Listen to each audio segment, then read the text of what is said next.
To je malo duža priča. Nadam se da imamo dovoljno vremena. Postoje škare, Da, od toga se najviše odnosno alatić koji to izgleda ko mali žiletić, aha, okej. kojim jako dobro baratam. Ne sumnjam, ne Izvoli. sumnjam, ne sumnjam. Ja sam u prvom redu fotoreporter.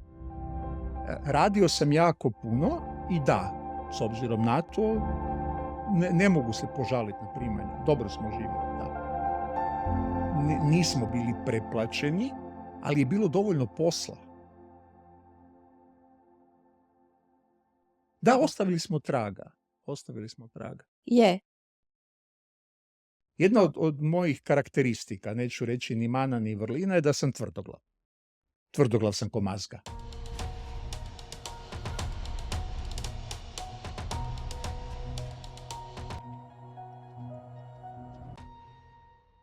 Darko Bok. Bog mi šta. Prekretnice su, evo, kao što ovdje kaže, podcast za poduzetnike o promjenama u poslovanju i karijeri. Nas dvoje se znamo koliko godina?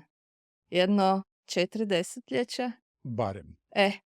Tako da nećemo kriti da se znamo i da smo radili zajedno, full disclosure. Upoznali smo se u Studentskom listu. Šta si ti radio prije Studentskog lista i kako si se našao tamo i onda nam reci što si radio u SL-u. A prije Studentskog lista sam zapravo radio jako malo. Radio sam činovnički posao u bivšem izdavačkom poduzeću Mladost. Od tamo sam otišao u vojsku, ondašnju vojsku, Jugoslavensku narodnu armiju, i tamo sam upoznao Željka Pajalića, koji je u to vrijeme bio sportski novinar Studentskog lista. Družili smo se u tim vojničkim danima. On mi je pričao o tome kako, šta radi i znao je da se amaterski bavim fotografijom i pitao me da li bi došao u studentski i pokušao profesionalno se baviti fotografijom. To mi se učinilo kao dobra ideja, bolja nego činovnički posao u Mladosti, i pristao sam i vrlo brzo postao fotoreporter Studentskog lista. A ja sam u to vrijeme bila u 101 i netko me pozvao da dođem tamo u redakciju jer im je falilo ljudi u redakciji kulture, to je uvijek teško napraviti. Uvijek fale. Uvijek fali. I kako sam pratila dizajn, arhitekturu i likovnu umjetnost na 101 i bila urednica tamo, tako sam se eto našla i u SL-u i moram reći da mi je jako drago da sam ulovila tu generaciju i SL-a i Poleta s kojim sam surađivala, jer su to kao i 101 jednostavno legendarne novine. Kako je tebi izgledala ta cijela atmosfera u Studentskom listu kad smo se mi obrali tamo? Pa zapravo mi je bila zabavna. U prvom redu zabavna i da, slažem se s tobom. Mislim da je ta Ogurlićeva redakcija, Dragan Ogurlić je bio tada glavni urednik kad sam ja došao. Mislim da je to bila zadnja zdrava redakcija Studentskog lista. Posle toga su došli neki čudni ljudi i pokušavali se baviti novinarstvom, ali u ono vreme u Studentskom listu su radili ljudi koji su i kasnije ostavili traga u novinarstvu. Buljan, Saša Drah, Mečava je bio sjajan grafički urednik, Pajo je postao sudac. Uglavnom, ekipa ljudi koja se i kasnije dokazala u životu. Ogi, koliko znam, u Rijeci ima nekakvu izdavačku kuću.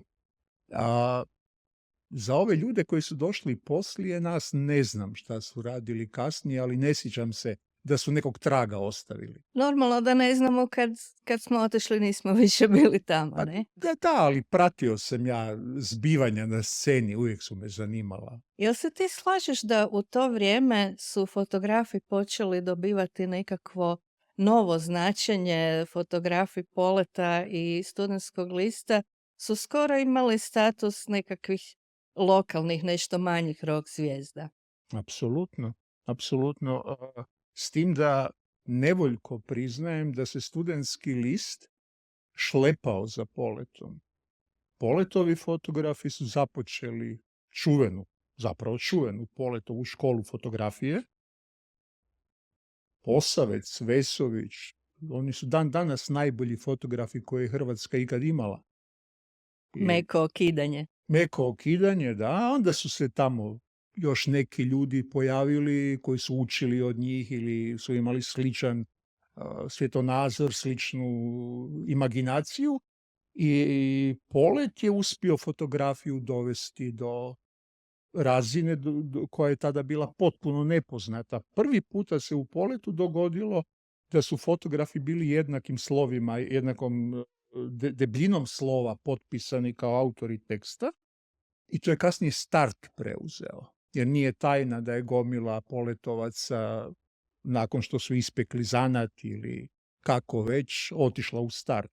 I tamo se njegovala fantastična fotografija. Ja sam išao tim putem, ja sam kasnije iz Poleta u Start otišao. Jer sam iz SL-a otišao u Polet, naravno. A neko vrijeme sam tamo čak i bio urednik fotografije.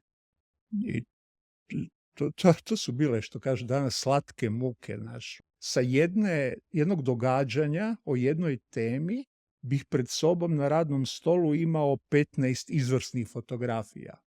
I sad koju izabrati za cover ili kao ilustraciju teme.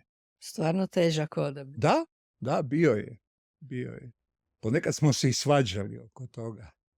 Je li točno da se tada baš lijepo moglo živjeti od fotografije? Ako si puno radio. Nismo bili preplaćeni, ali je bilo dovoljno posla. Pogotovo kad sam počeo kombinirati Start i Polet. Sjećam se jedne zgode, možda ilustrativna. Ujutro smo odradili rudnik Ripendu, proveli smo 8 sati sa rudarima, a sljedeće večeri u hotelu Intercontinental sam fotografirao Jane Seymour. Crn, garav, rudar, odjedanputa moraš biti na prijamu sa hollywoodskim zvijezdama. Radio sam jako puno i da, s obzirom na to, ne mogu se požaliti na primanja. Dobro smo živjeli, da. Da, to je bila stvarnost našeg posla tada. Radio si svakakve zadatke i ti i ja sa svoje strane. Intervjue, reportaže i tako dalje. Od nekakvih najugodnijih evenata pa do ljudi koji plaću, koji su dešperatni ako se nešto dogodilo. Spektar emocija smo hvatali. Da, tih socijalnih tužnih priča, njih se i dan danas ponekad sjetim. Javila mi se prije par dana na nekoj društvenoj mreži neka žena, pitala me da li sam ja onaj Poletov Darko Lesinger. Priznao sam. I onda nastavku konverzacije mi je rekla da je ona djevojčica koju sam fotografirao u naručju majke, koja je bila deložirana ili tako nešto, bila je nekakva socijalna tema. Jasna Babić je pisala, pokojna kolegica Jasna, i da bi me jako rado vidjela nakon toliko vremena. Sam rekao naravno, ostavio sam joj broj telefona. Da, ostavili smo traga. Je. Što si ti mislio i radio kad se pojavio internet i kako je za tebe prošao taj prijelaz na internet fotografije? Si li išta radio na internetu? Zapravo bolno. Moje iskustvo sa internetom je bilo bolno. Pretpostavljam da sam, ako ne zadnji, a onda jedan od zadnjih novinara koji je još uvijek pisao na pisačem stroju, na karticama, kad se već uvelike radilo na računalima. I onda su mi u Gloriji rekli, tad sam u Gloriji radio, onda su mi rekli da im je žao, ali da tipkačice odbijaju prepisivati moje tekstove i da se, molim lijepo, prebacim na računalo. Naravno, nije bilo druge, jesam, ali onda sam otkrio novi svijet, kad jedan puta počneš i kad vidiš da možeš upisati pojam, a dobijaš gomile informacija o pojmu koji tražiš, postaje zabavno do neke mjere. A s fotografijom je bilo još teže. Ja dan danas mislim da digitalna fotografija koja je uznapredovala u međuvremenu, meni nije dostigla onu razinu kolorita, oštrine, svega onoga što sam mogao na Fuji filmu danas ja to na digitalnoj fotografiji ne vidim, a onda se pojavio i nesretni Photoshop. I onda su ljudi počeli ludovati. A da ne govorimo o Lightroomu nakon toga. Slažem se, slažem se. I sad više ne znaš gdje počinje, gdje završava fotografija, gdje počinje program ili aplikacija ili čime se sve ne bave. Neko vrijeme sam se igrao na Instagramu. Ja kad sam vidio one užase od ljubičastih neba, trave koja je tirkizna, ne zelena, i ljudi sve u HDR-u provlači kroz filtere, to je zapravo, ja ne znam, ružno. To je naprosto ružno. Nama iz naše generacije, ali meni da. generaciji Ja o sebi govorim. koja je, naravno, generaciji koja je odrastala uz Instagram kao što smo mi uz 101 ili SL ili Polet, njima je to jako fora. Jer interveniraju u stvarnost na neki način. Točno, ali oni iskomuniciravaju i njima je vrijeme potrebito i oni propucavaju i upucavaju po televizijama. Mislim, mi govorimo različitim jezicima, oni i ja. Okay. Pa onda i volimo različite stvari, što je legitimno. Sve je to ok. Svakoj generaciji njeno. Apsolutno. Samo ja i dalje žalim. Ja još uvijek imam ove moje analogne fotoaparate, samo sad je to postalo preskupo. Da bi danas prvo došao do filma, pa ko će ti ga razviti, jer sam ja moj fotolaboratorij davno nekome darovao, pa onda dok ti to povećaju, pa ko će ti povećati, tako da nažalost i ja snimam digitalnim Pentaxom, nema mi druge. Jasno. Sad smo spomenuli cijelu tu revoluciju ili razvoj fotografije, dolazimo na onaj najbolniji dio. AI. Jedan je duhoviti američki komičar na pitanje što misli o mogućnosti da jednog dana umjetna inteligencija uđe u Bijelu kuću i počne upravljati Amerikom. On je rekao da ga veseli pojava bilo kakve inteligencije. Dobro je rekao. Tako da ja zapravo nemam nekih većih problema sa umjetnom inteligencijom.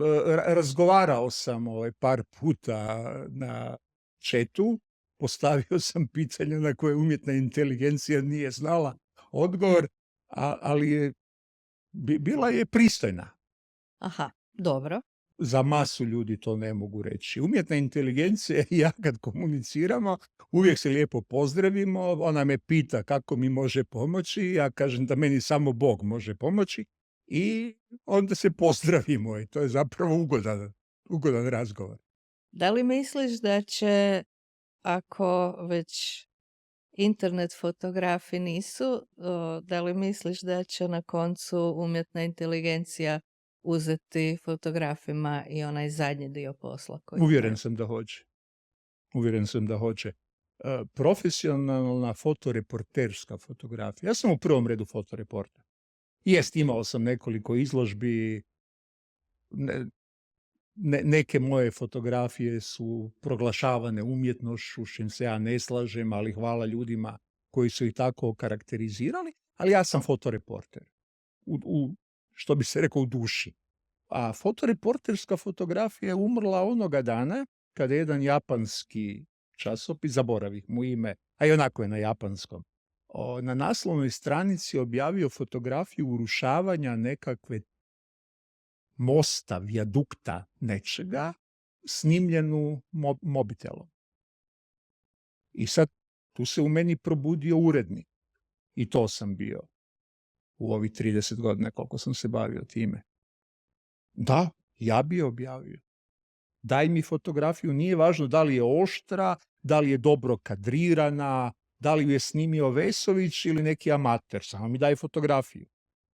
I ovi su je objavili na naslovnici, što je u redu, ali onda dogodilo se nešto drugo. Ljudi su postali svjesni, urednici i vlasnici, su postali svjesni toga, ako prije nisu bili, da imaju milijune besplatnih fotoreportera na licu mjesta. Zašto bi neko mene slao, plaćao mi dnevnice, putne troškovi i šta već, da odem u Sisak, recimo, snimiti nekoga ili nešto, kad tamo ima desetke ljudi sa mobitelima koji to mogu napraviti besplatno i biti sretni da su se pojavili u novinama. A umjetna inteligencija će zabiti zadnji čavao u lijes fotografije. Prije nego se to dogodi, evo da ostavimo za pokoljenja koja dolaze, reci nam nešto što ti je posebno ostalo urezano u pamćenje. Opiši nam svoj najdraži zadatak profesionalni dok si još bio fotoreporter koji je najviše utjecao na tebe, koji je možda na neki način i promijenio smjer kojim si išao kao fotograf. Zapravo je zadataka i događaja ružnih i lijepih bilo mnogo više od jedno i teško bih izdvojio. Bilo je sjajnih reportaža. Surađivao sam sa nekim od najboljih novinara, ili su oni surađivali sa mnom, spomenuo sam već pokojnu Jasnu. I na putovanjima su nam se događala sjajne stvari i priče kojima ću jedanputa maltretirati unuke. Još ne. Prva stvar koja mi je pala na pamet kad si mi postavila ovo pitanje, nisam siguran da je dobar odgovor na nj, ali prvo čega sam se sjetio bila je reportaža o djeci zaraženoj od AIDS-a u Rumunjskoj. To nije bilo potresno, to je bilo neopisivo. Pokojni kolega Milan Jelovac je negdje saznao za to. Bilo je to neposredno nakon rušenja Ceausescua.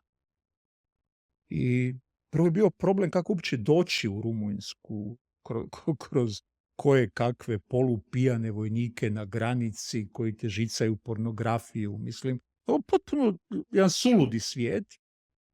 I onda smo došli u tu bolnicu i saznali da su se ta djeca zarazila tako što su šprice dezinficirane toplom vodom. One su igle isprali u toploj vodi i tako ih koristili. I tamo su bila djeca od novorođenčadi do 2-3 godine zaražena AIDS-om, koja su tamo samo umirala. I te sestre, ta atmosfera, taj jad, sve to, ne mogu reći da je to najviše utjecalo na mene, ali sjećam se da 3 dana nisam dolazio k sebi. Pogodite.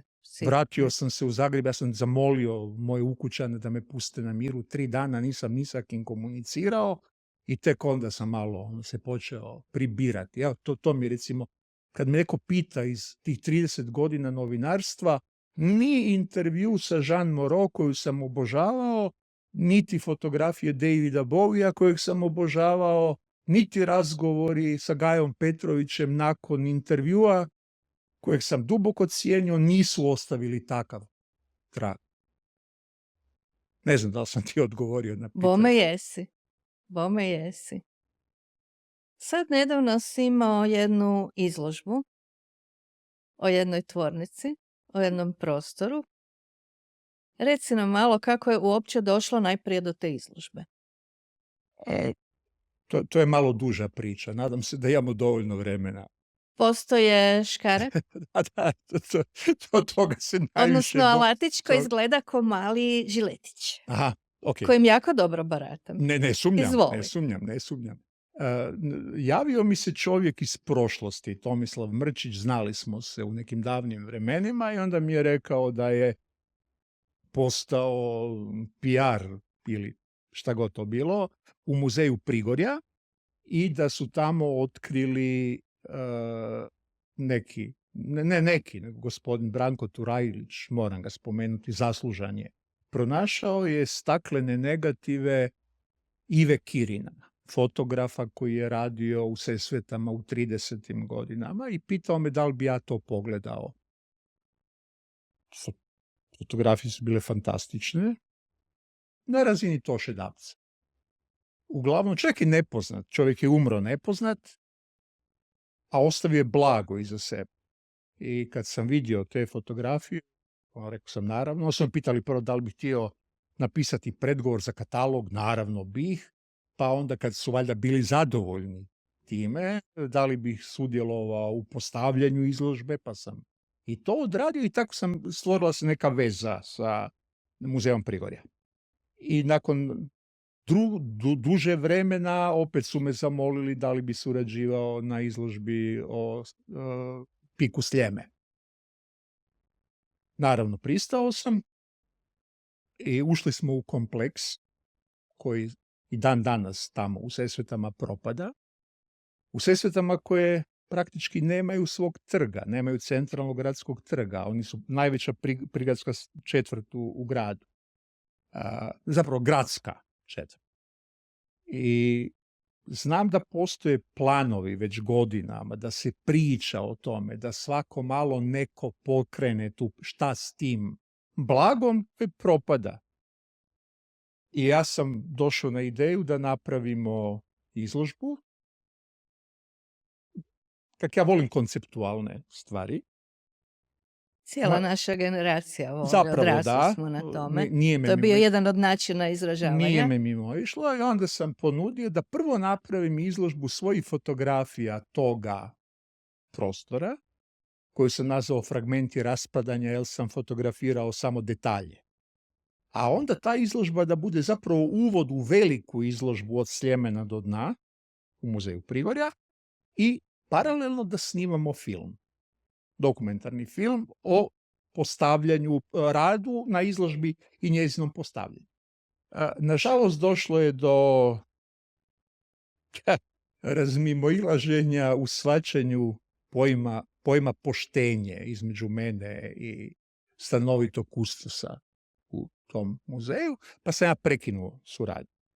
Tako da čak ni na katalogu nije moje ime, ali to je manji problem. Međutim, nisam odustao od toga da završim film. Jedna od mojih karakteristika, neću reći ni mana ni vrlina, je da sam tvrdoglav. Tvrdoglav sam ko mazga. I nisam mogao dopustiti da uloženo vrijeme, ljudi koje smo angažirali na tom filmu, koji su dali sve od sebe besplatno, ne pitajući ništa, da ih ostavi na cjedilu i kažem, to sam se ja malo šalio.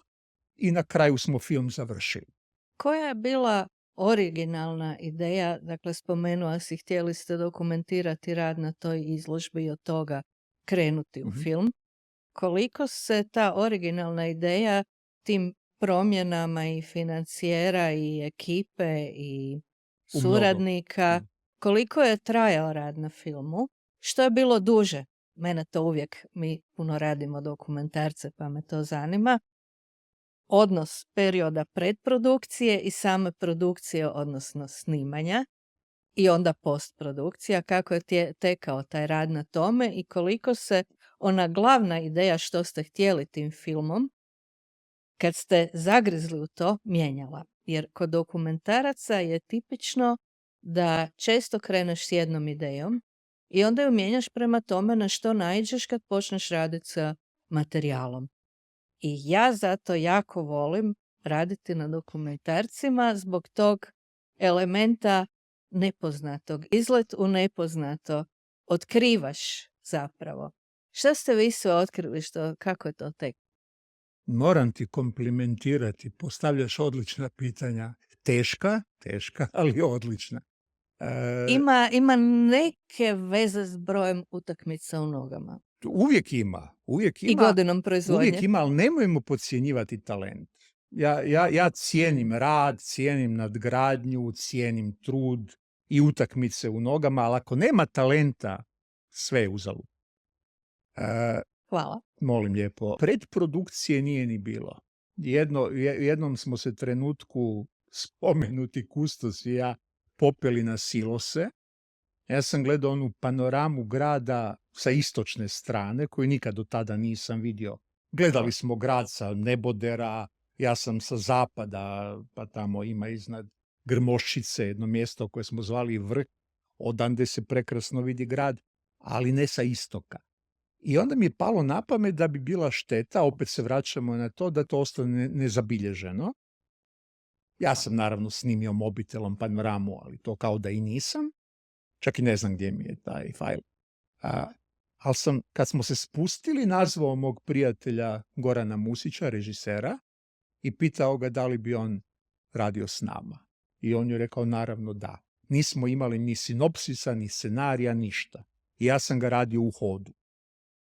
Počeli smo snimati kad je on došao u Zagreb, on inače stalno na putu, Pariz, New York, Beograd, i onda je u Zagreb došao, mislim, nisam siguran, ali bilo je žarko ljeto, srpanj 23. Dakle, srpanj 23. I snimali smo 2-3 dana. Samo 2-3 dana, to je bilo, točno smo znali šta hoćemo, lako smo našli sugovornike, tu su jako puno pomogli ljudi iz Sesvetske udruge Zelene i plave Sesvete, oni su nam dali kontakte sa arhitektima, dizajnerima, s ljudima koji su se bavili Sljemenom na različite načine. I to je išlo baš glatko. A problemi su u pravu si nastali u postprodukciji.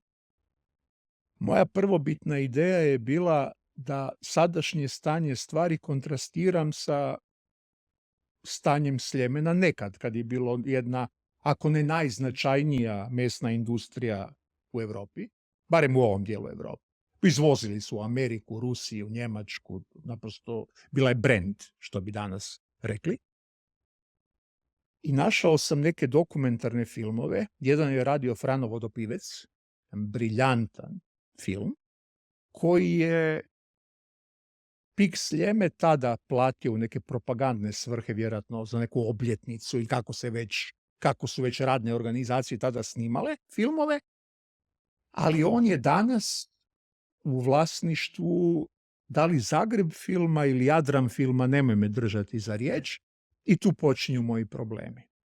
Umjesto da gospoda iz svih tih filmova budu sretni, zahvalni, što je danas neko izvukao te filmove iz naftalina, barem ne iz naftalina, iz prašine, i želi ih ponovno podsjetiti ljude. To ima prekrasnih kadrova, montaža je odlična, naracija je arhaična, ali onako baš topla. Baš dobri filmovi. I umjesto da budu sretni što neko pokazuje interes za nešto za što više niko ne zna da postoji, oni su me počeli tražiti pare koje ja nemam. A i da ih imam ne bi ih dao. Naprosto niko nije htio uložiti novac u to, a tu se po sekundi filma traži, ne znam, koja crna lova, on sam rekao, ne ljudi, zaboravite me. I nažalost, te scene sam izbacio iz filma i morao ga premontirati s tim da ta borba za te dokumentarce nije trajala 2 dana. Ja sam tražio producente, išao na razgovore, slao dopise, molio, objašnjavao. Trajalo je to mjesecima dok nisam izgubio živce i naprosto ih izrezao. Nisam ja našao mi je jedan gospodin Ante iz Zelenih i plavih Sesveta mi je našao album sa starim fotografijama prosvjeda kad su gasili Sljeme. I to isto Jel znaš koje godine je to bilo? Potražit ćemo. Nisam dobar u godinama, ali negdje s kraja 80-ih na početak 90-ih.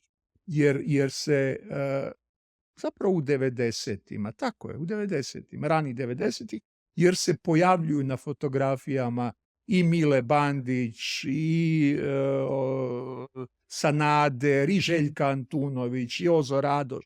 Dakle, to negdje vrijeme buđenja nove Hrvatske ili šta li. Jedna od tih fotografija amaterske su. i zapravo su tehnički jako loše, ali opet dokument su tog vremena.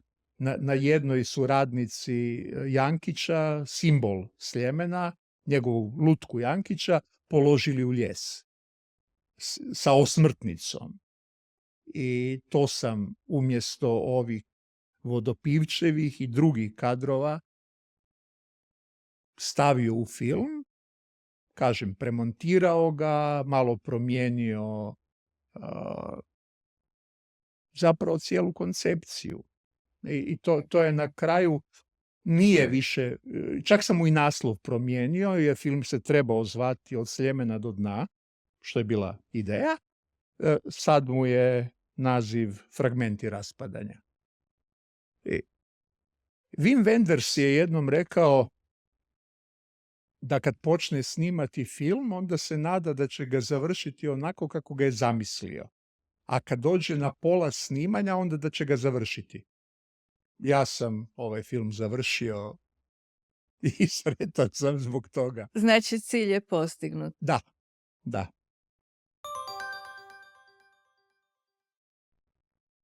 Bez obzira na to što je to trebalo biti, kome je sada taj film namijenjen i koja mu je namjera? Nakon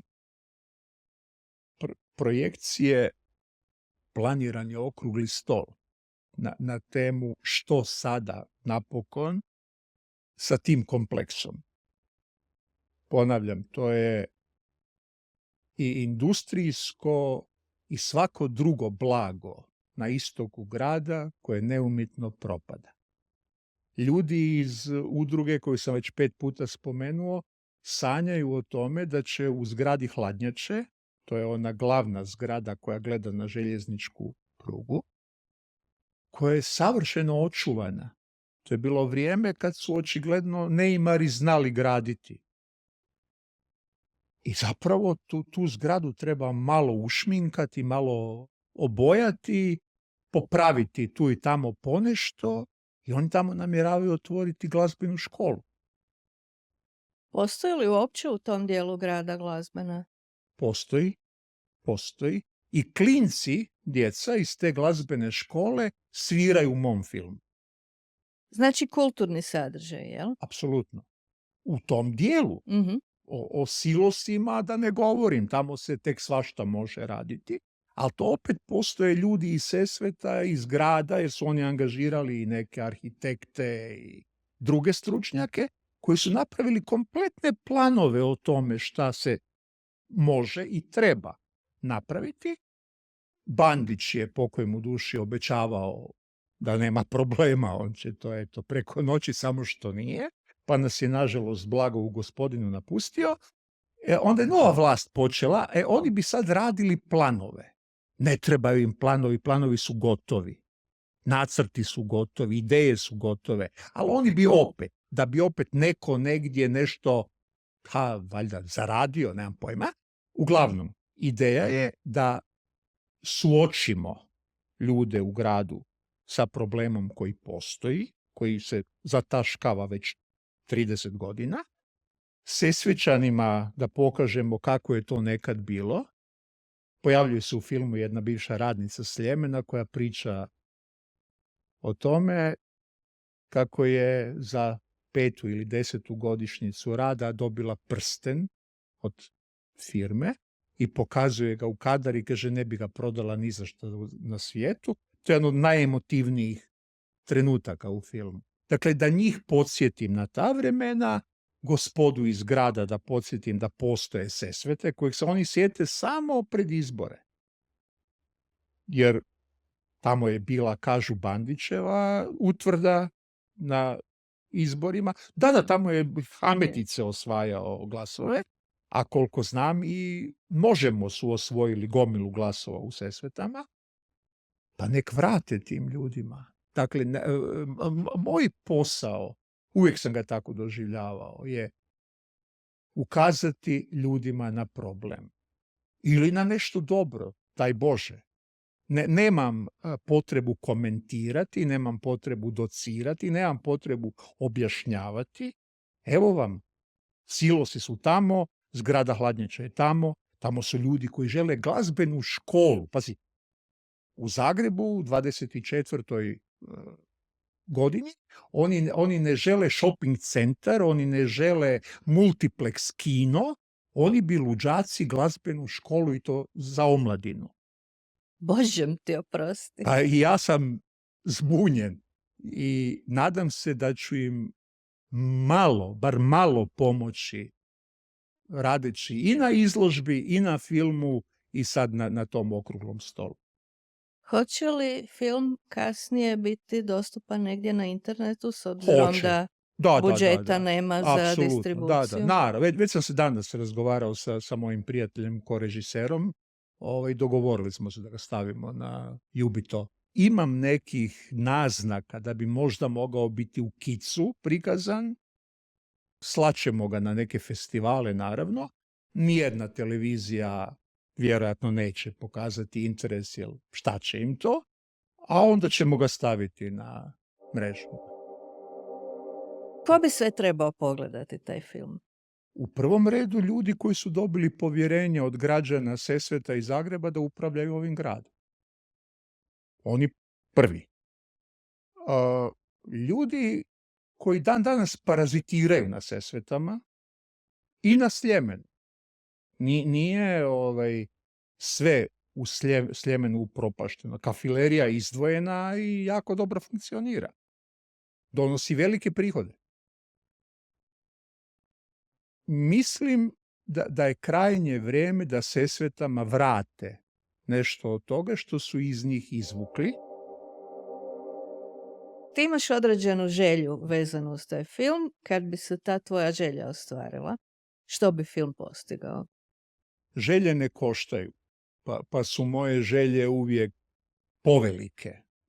Želim da se napokon nešto počne raditi na tome.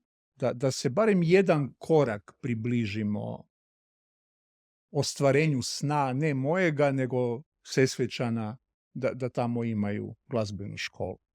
I da se taj prostor privede bilo kakvoj svrsi. Samo da više ne bude u raspadanju. To mi je jedina želja.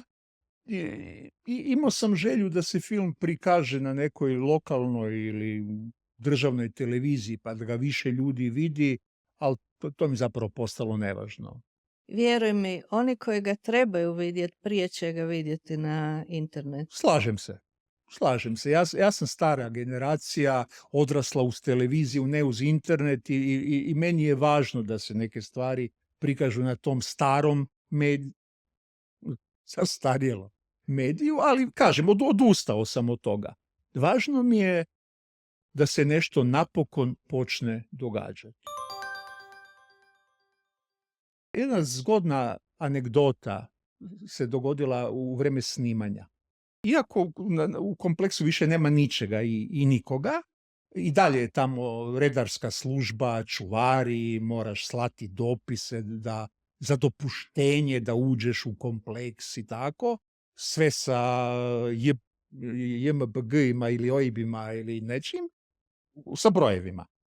I da bi te pripustili unutra, jednom zgodom smo došli i vidim baš na toj zgradi hladnjače, na njezinoj terasi, neko događanje. I pitam portira šta se to događa, a nekakvi su došli. Ja velim, kakvi? Pa nekakvi Amerikanci. Pa dobro, što rade? Pa snimaju nekakav film. Pa dobro, kakav? Otkud ja to znam? Disney, produkcija Disney je snimala kadrove neke fantastične drame tamo, a da niko iz kulturnih rubrika u ovom gradu o tome nije objavio ni crticu. Moram ti reći, s obzirom da se bavim pripremom snimanja za strane produkcijske ekipe u Hrvatskoj, Bosni, da mi to volimo tako. Vi volite? Više volimo da nam ne dođu novinari. Naravno, ako se najave, mi ih rado primimo i razgovaramo s njima i odgovaramo na njihova pitanja, ali jednostavno svaki dan produkcije je nevjerojatno skup. Svaki sat, minuta košta i strana produkcija nema ništa od toga. Ne, to je meni Jedino lokalna zajednica ima i to jasno, to je tome meni se onda savršeno jasno, Mirta, to mi je savršeno jasno, ali ja govorim s pozicije novinara. U vrijeme kad je tada još Jugoslavija, imala ono zlatno doba koprodukcija, to je bilo prije mog vremena. to je bilo prije tvog vremena, da. Ja sam se tada intenzivno bavio fotoreporterstvom. Radio sam za bečku agenciju Kontrast, koji su opet nekovrsna filijala Gama Pressa. Ja sam ih praktički na tjednoj bazi snabdijevao fotografijama super zvijezda. Spomenuo sam Jean Moreau, Omara Šarifa, Telija Savalasa, Sidnija Polaka, Scotta Paulina. Mislim, sve te ljude sam ja, vjerojatno su me ovi koji pripremaju produkciju mrzili, ali punio sam novine i hrvatske i agenciju fotografijama. Uglavnom, ljudima je to, naravno da im je zanimljivo, naravno da im je važno.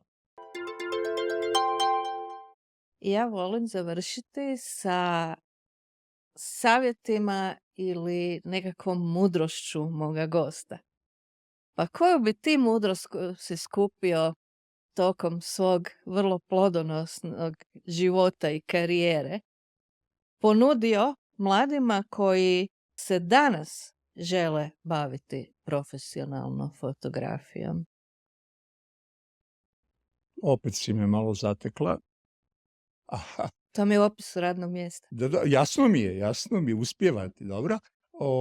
Prva koja mi pada na pamet je nemojte se baviti tim poslom, ali ako baš morate, onda budite spremni na sve, ne vjerujte savjetima, daju vam ih iz različitih razloga, gotovo nikad nisu dobronamjerni. I jedna misao meni dragog fotoreportera Kape, koji je rekao, ako vam fotografija nije dovoljno dobra, znači da niste bili dovoljno blizu. To je jedina mudrost o fotografiji koju ja neprestano ponavljam i koja se stvarno pokazala točno. Sve drugo su manje više floskule za jumbo plakate ili promocije novog Canonovog aparata i tako nešto. Cijenjeni slušatelji, sa ovim mudrim riječima fotografa i evo autora dokumentarnog filma Darka Lesingera završavamo i ovu epizodu. Lijep pozdrav. Doviđenja. Pratite Prekretnice i čujemo se u sljedećoj epizodi. Darko, puno ti hvala. Hvala tebi.